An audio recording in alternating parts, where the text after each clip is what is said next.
Bonjour, c'est Magali, rentière et libre grâce à l'immobilier. Bien que je dis libre, mais on n'est pas toujours. Surtout en ce moment-là, aujourd'hui, je voudrais pousser un coup de gueule, là, vraiment. Je parle pas, je dis jamais de gros mots d'habitude, mais là, je suis foncièrement, enfin, je suis énervée par toutes les restrictions que le gouvernement veut mettre sur les loueurs de meublés et aussi sur les loueurs en saisonnier. Que vous soyez donc propriétaire de votre résidence principale et que vous vouliez louer cette résidence principale, vous êtes ennuyé maintenant, vous avez des contraintes. Et ensuite, si vous êtes simplement, bon, comme moi, donc des loueurs de meublés, si vous faites à la location saisonnière, vous êtes aussi contraint de demander une autorisation à la ville, de demander enfin, bon, de respecter des normes, sinon vous êtes embêté. Et tout ça, c'est à cause des hôteliers non, qui ont été jaloux, qui demandent que l'on paye une taxe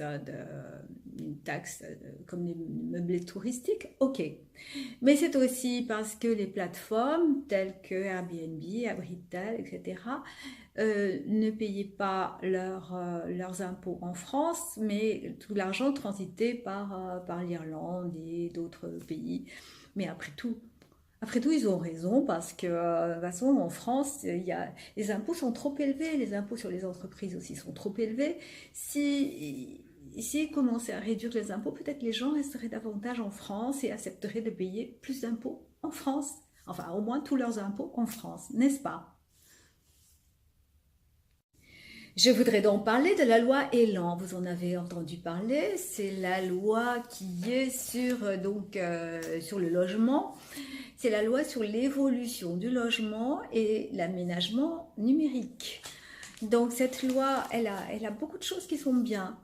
Hein. Donc je vais pas m'insurger, je vais pas trop la commenter. C'est pas le but ici, mais je voudrais juste vous dire ce qu'elle change pour les locations touristiques. En tout cas, vous, si vous êtes si vous avez une résidence principale et si vous avez aimé louer votre résidence, votre maison, votre appartement via des plateformes comme Airbnb, Abritel, etc. Et si vous avez aimé gagner un peu d'argent comme ça, hein, pour pouvoir le dépenser comme vous voulez, et bien maintenant, vous allez devoir rendre des comptes. C'est-à-dire que vous n'avez plus le droit de louer plus de 120 jours, 120 nuitées par année en année glissante.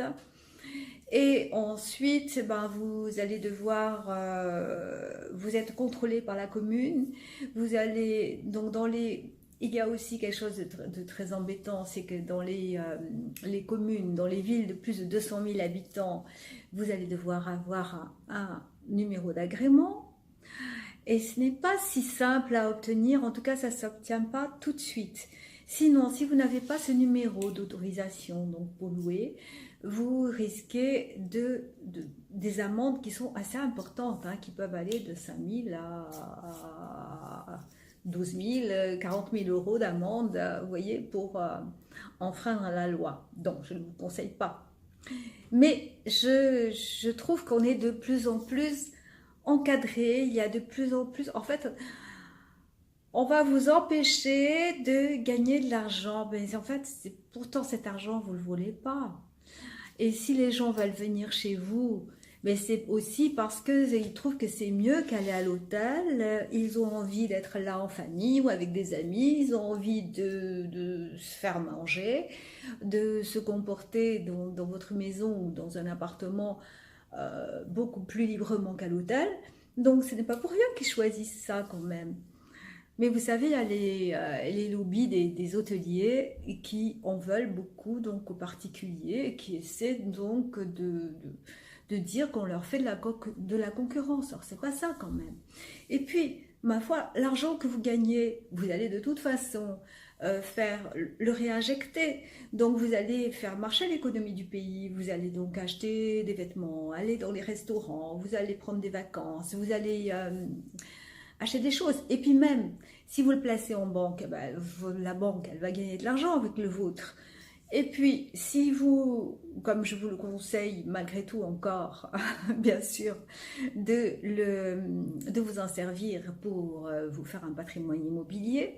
Donc vous allez de toute façon faire travailler plein de corps de métier, puisque vous allez faire des travaux, puis vous allez faire travailler les agents immobiliers, puis les notaires, etc. Donc en fait, je ne vois pas où est le problème quand on gagne plus d'argent de nous mettre des bâtons dans les roues, n'est-ce pas?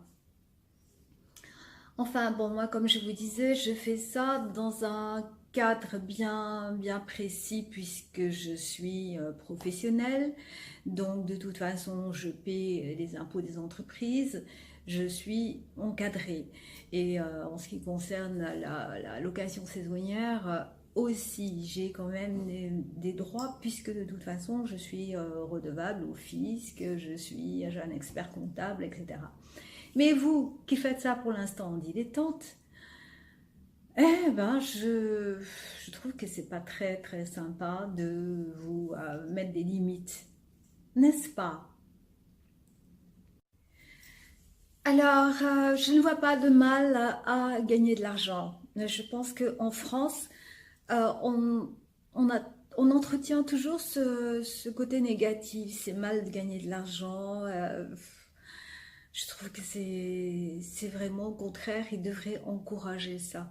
Je ne suis pas contre les impôts. Bon, si vous louez un logement en saisonnier, bon, maintenant que vous devez, il est presque, bon, il est normal après tout de payer une taxe sur, comme les hôteliers payent la taxe de séjour. Donc elle n'est pas très élevée, c'est une taxe par nuitée et par personne. Bon, ça, d'accord, d'accord. Que vous déclarez vos revenus au fisc, c'est aussi normal, oui. Mais que l'on vous limite les jours de location, moi je trouve pas ça normal. Que l'on vous surveille à ce point, non, je trouve ça très déplaisant. C'est vrai que je suis une rebelle, je l'ai toujours été, et c'est pour ça aussi que j'ai voulu vivre autrement et ne pas rentrer toujours dans des emplois bien cadrés. Oui, je respecte toutes les lois, mais j'essaie le plus possible d'être libre dans mes choix. Alors, on reparlera de ces contraintes de location saisonnière, parce que malgré tout, cela reste rentable. Il faudra simplement faire plus attention à ce que vous devez déclarer, à ce que vous devez demander à la préfecture, à la ville, etc. Parce que sinon, il y a aussi le cas où vous pouvez donc louer, si vous êtes loueur en saisonnier, si vous louez des logements, donc si vous êtes par exemple en LMNP, vous devrez donc juste demander un numéro d'agrément dans une grande ville, hein, que ce soit à Paris, Lyon, Marseille, Nice par exemple, en ce qui me concerne, et puis vous l'obtiendrez. Le problème, c'est que vous ne l'obtenez pas en 2 jours.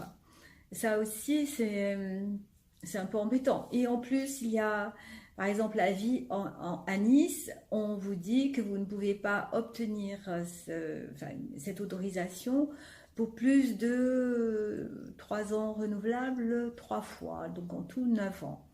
Et après, qu'est-ce qu'on fait? Ben, je ne sais pas. Après, donc, il faut soit exploiter vos biens autrement, soit les vendre, et bien voilà, on en reparlera. Il est reproché aussi aux particuliers d'oublier qu'ils accueillent des voyageurs et puis de simplement chercher à gagner de l'argent et non pas à privilégier le lien avec les touristes de passage. Bon, mais c'est faux aussi. C'est faux parce qu'il y a toujours quand même il y a toujours un moment où vous verrez certains de vos voyageurs. Et puis si vous ne le faites pas, si vous confiez la location à des agences ou alors à des conciergeries, comme ça se fait de plus en plus, et ben de toute façon, ces personnes, ces voyageurs, ils auront donc un service presque 24 heures sur 24 par la conciergerie. Donc, ils verront des gens, ils seront aussi, ils seront conseillés pour les visites de la ville, pour tout ce qu'il y a à faire dans la région. Donc, il y a quand même un échange. Et un échange qui est quand même beaucoup plus sympathique, beaucoup plus ouvert, beaucoup plus vrai qu'avec un hôtelier. Je suis désolée, mais c'est la vérité. Bon, alors n'oubliez pas maintenant de cliquer sur en bas de cette vidéo pour vous abonner à la chaîne et aussi cliquez sur le lien et vous aurez mon petit livret gratuit pour vous constituer rapidement un patrimoine immobilier. Parce que je crois encore fermement à l'immobilier, même si je suis une rebelle. À très bientôt.